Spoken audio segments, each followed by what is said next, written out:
What's going on, Dolphins? It is your boy Dillon, and I wanted to make a quick video, try and keep it as quick as I can, but I just wanted to say my piece about one more additional part to this, whole saga that's happened with, Tua and his comments about the playbook.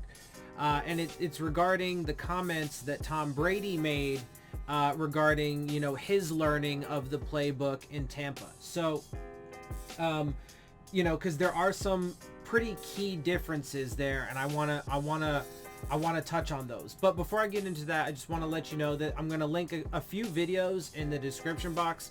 One is going to be the last video I made, talking about his decision making, talking about his touchdown to interception ratio, and what it would have been, what the adjusted rate would be, and so on and so forth, and the differential rate, etc. So I'm going to link that there so you can check that out if you want to, and also the video where I put the clips of all 16 instances of would-be turnovers that I found from looking at his tape. Now, to be fair, Pro Football Focus and Football Outsiders both have him with 8 would-be turnovers, turnover worthy plays. So they have half the amount of plays that I found. So if you want to just say I'm being an asshole to Tua, fine, whatever. I don't really give a shit.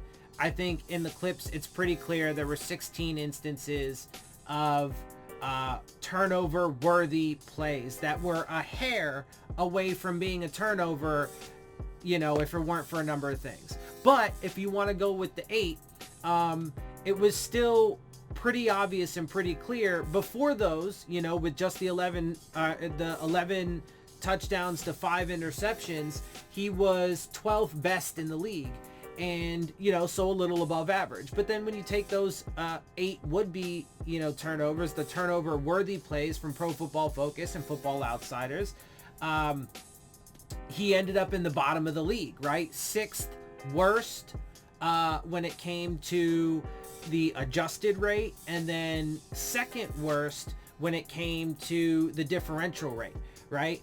And so, and just because I found 16, if those were, or even a few more, then, first of all, if all of those, that I found, he would have been clearly hands down in the bottom of the league in all categories, right? So but that's obviously not the case. Just wanted to throw that out there. So even if you go with that, he was still in the bottom league when it came to that. And so those are important stats to look at too when determining a player's overall decision making at the quarterback position. It's not just so simple to look at the 11 and 5.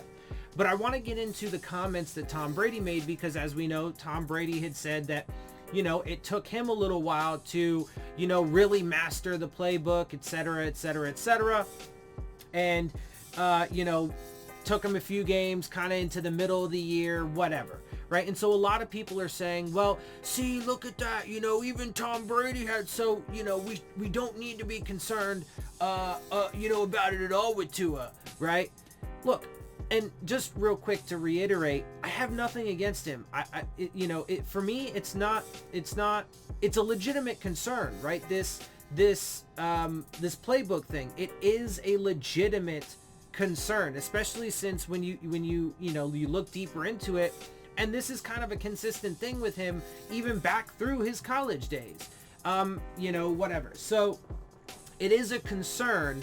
But for me, it's not so much about the person or the player, it's the formula. Because as you guys know, I don't think they're properly building the team around him, et cetera, and I think he could be great in this league, but I really don't believe it's going to end up being with the Dolphins. And so, look, there's some key differences, but let's look at the entire picture, right? So Tom Brady going into Tampa Bay, a couple things. One, there's several things I want to mention, several points that I want to mention. The first one is, okay, he didn't have an off season. So of course, it might take a minute, to get it down. To be fair, neither did Tua. So that one's neutral, right? That one's a wash. They're even on that. You know, they both get the benefit of the doubt because of that. For Tom Brady, it's literally only the second system that he's been in, right? In his NFL career, because he's always been with the Patriots, right? So you get a little bit of Tom Brady gets a little bit of leeway because of that, because it was a second system. To be fair though, Tua, it was only his first system. So Tua actually gets a little bit of an edge there, right? He gets a little bit more of a benefit of the doubt. Also, he was a rookie, so he gets a little bit more benefit of the doubt there. Whereas Tom Brady's obviously a 20-year vet, and what have you. But this is where it gets into some of the additional key differences here that people aren't really thinking about. What did Tom Brady do with that, right? He took it, and this is the benefit, take it for what you will, but this is the benefit of being, a 20-year vet as opposed to a rookie. And part of the reason why I just thought they should have redshirted Tua and not even played him, that, the experience, the adjustment to the NFL, and of course the injuries all played a part into why I thought they should have redshirted him. But this is the benefit of being a 20-year vet. What did he do with that? He mastered the playbook and then took the Tampa Bay Buccaneers to the Super Bowl and won.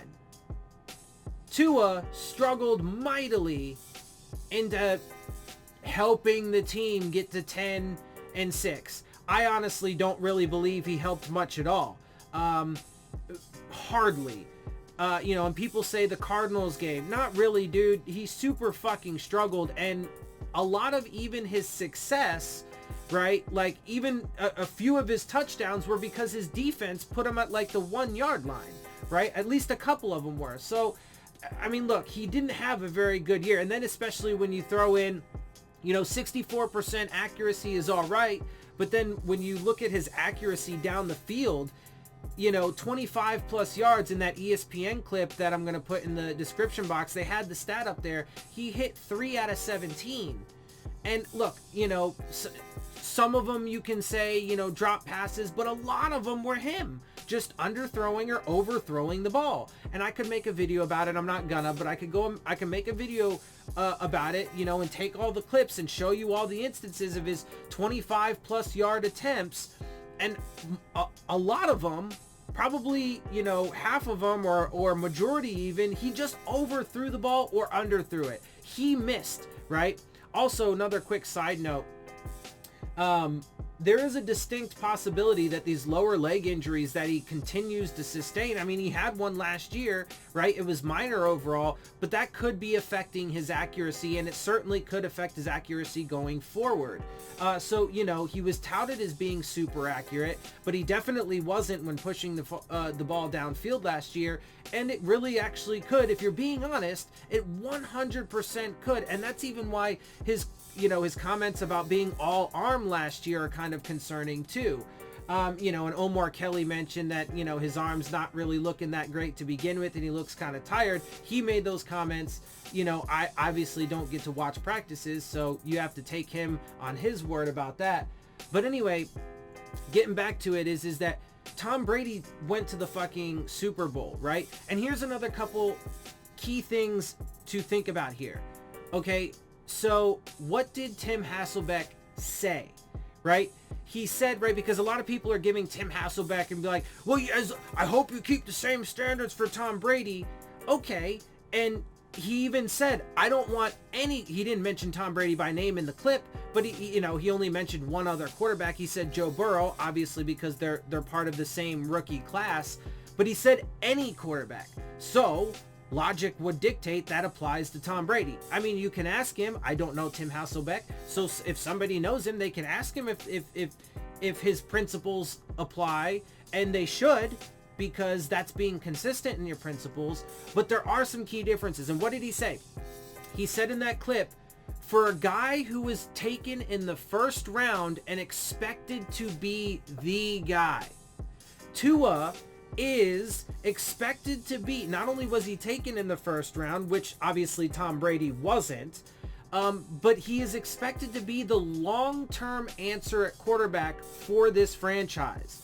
Tom Brady was never going to be the long-term answer, still is not going to be the long-term answer of the Tampa Bay franchise. What it does give them is a fucking, one of the greatest of all time, so that way they can win now and then also groom up young quarterbacks behind him to eventually find that replacement in a couple years from now, right? Or a year or 2, 3, whatever. Tom Brady's Superman and he fucking never seems to age, whatever. He's looking older these days though. And the past few years, his arm has shown, some hiccups, let's say. Anyway, whatever. Point is, so those are huge key differences, right?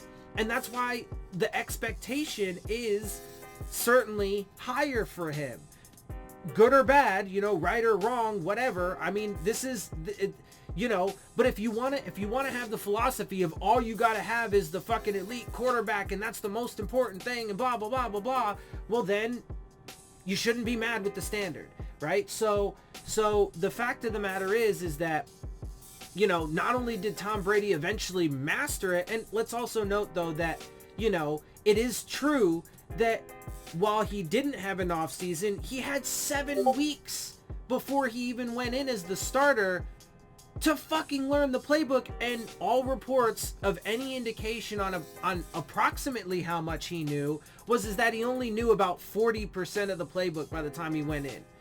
By that same time of the year, again, this is the benefit, nothing in some regard, not against Tua, because he's obviously not a 20-year veteran, and that's the benefit of being a 20-year vet. But Tom Brady mastered the playbook and then went on to win the Super Bowl. And he wasn't, he's not expected to be, he wasn't a first-round pick, and he's not expected to be the long-term answer for the Tampa Bay Buccaneers. He's a short-term answer to get them fucking glory now and hopefully to help groom the next guy that can take up for Tom Brady when he leaves. Tua is expected to be, at least for now, expected to be the long-term answer at quarterback, and certainly was when they took him 5th overall in 2020. So, look, it is concerning. Now, I hope that he can overcome it, right? And I hope that he can, stay healthy and take those, steps forward. But again, and it's nothing against the player or the person. I think he's a great kid. I think he can be a great football player in this league.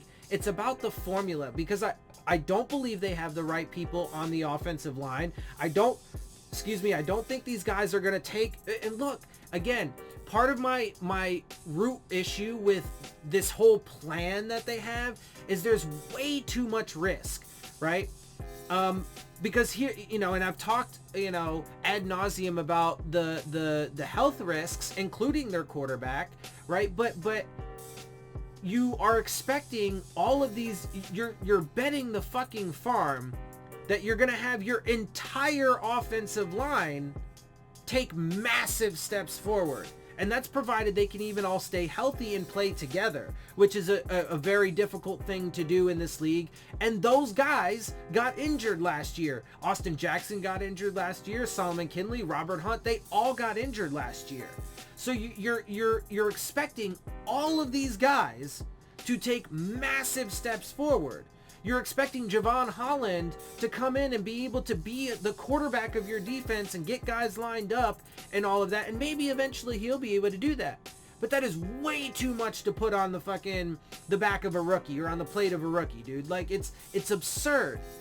And that could be a key factor as to why the Dolphins defense does take steps backwards next year or this year, because they're going to have a guy that, they're putting so much on his plate that it's impossible to expect that he's going to be able to do it at a high level. Maybe he'll be able to do it, but it's probably not going to be at a high level because he's a fucking rookie, man. Like, it's absurd. Anyway, that's really what I wanted to get into. I'm not going to, go off into, side tangents of other relevant, factors and stuff like that. But for me, it's the formula, it's the mix of everything. And look, man, I have them winning 6 games this upcoming season, but if injuries start to hit, it could be even worse than that. There is a potential, of course, there's always a potential they could win more games than that, sure, whatever. Look, last year I had them winning, first of all, 2 years ago, I had them winning like a couple games because we knew they were going to be trash. They won 5 games. That was almost entirely because of Ryan Fitzpatrick and his leadership ability, and because the players on that team were all fucking waiver wire guys, undrafted free agents, nobodies playing for their careers. That's what got them 5 wins, right? So they slightly exceeded expectations, but it had nothing to do with the coaching staff or their ability as an organization. It's a fact, because they were 100% trying to tank, okay? They were just lucky that, their players had enough juice and Fitzpatrick had enough leadership to somehow magically get them to fucking 5 wins, despite the fact that, as Omar Kelly recently pointed out, they had the worst defense in the league, the worst offensive line, and the worst run game, right? So I expected them to be, although, 5 games was not totally unreasonable, because it's pretty hard to fucking, have a winless season. That is actually really difficult to do. But I only thought they were probably going to win a couple games, 2 or 3. Last year, I figured they were probably going to win about 6 games. And for the quality of product they put on the field, they only should have won 6 games. But they exceeded those expectations because of the extenuating circumstances of the season, and because they got to beat up on teams they shouldn't be able to, 49ers, right? And so they exceeded the expectations.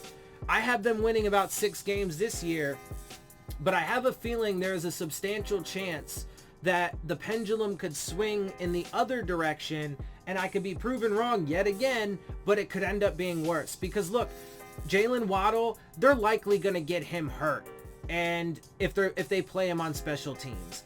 And I have concerns about Tua, not just about his ability to, pick up the playbook, but his size, his, health, all of that. I have concerns about this offensive line. I think the defense is going to take a step backwards. And if they start getting injuries, if Tua gets injured, if Xavier Howard gets injured, right? If just a couple guys, man, like those 2 guys alone would, completely throw the season into just disarray, right? Those 2 guys alone. But anyway, so again, I don't want to get too far off into tangents. You guys get it. I mostly just wanted to, say my little piece on the Tom Brady part, because there are some pretty key differences there. And, it is a concern.